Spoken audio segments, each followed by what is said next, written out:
Hey guys, currently standing inside what used to be the McCoy Brandy Distillery. You will have to understand that this had been converted to a residential garage for many, many years.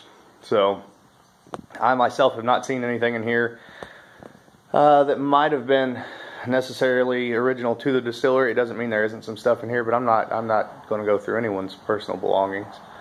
I'm lucky to have permission to be here in the first place.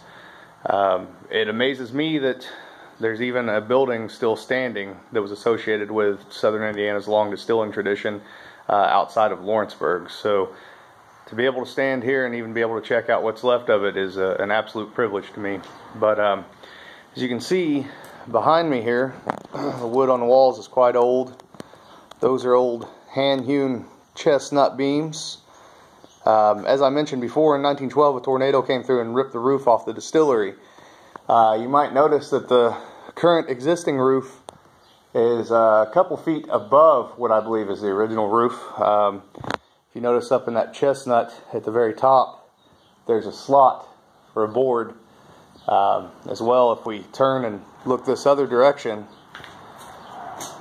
we'll see this other standing chestnut beam. It had a slot at the top as well. So the original distillery wasn't quite as tall as what this building is.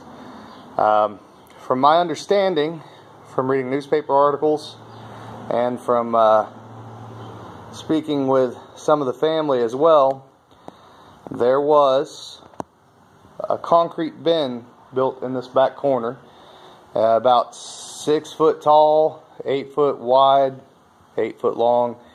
That was for collecting apples.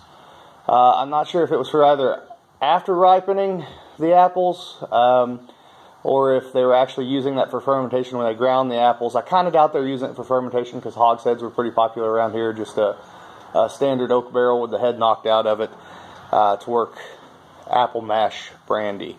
On the other side where this little room is at, there was actually a corn crib once upon a time, and I do remember, and I've looked for it in my research and can't seem to find it, that at one point in time the McCoy Distillery was listed as a grain distillery in Stampers Creek Township. Pretty amazing, all that wood on the back wall, of course the beam and peg construction, which you can see, well, make sure I got my camera turned the right way, there we go. Of course you can see it pegged together up there and in the corner as well. This is all original lumber, all original structure of the McCoy Brandy Distillery. Again, out front there was a scale where the local farmers and homeowners who had apple trees or peach trees could bring the fruit and have it weighed before it was subsequently ground up and fermented to be distilled into apple brandy. Worked on a barter system. I'm sure the McCoys paid sometimes for the fruit, sometimes they just traded a few gallons of liquor depending on how much of a weight of fruit that you brought them. Long history of distillation here. And though there's no distillery equipment in here that I know of, I swear when you walk in here you can smell apple brandy. You can just smell it.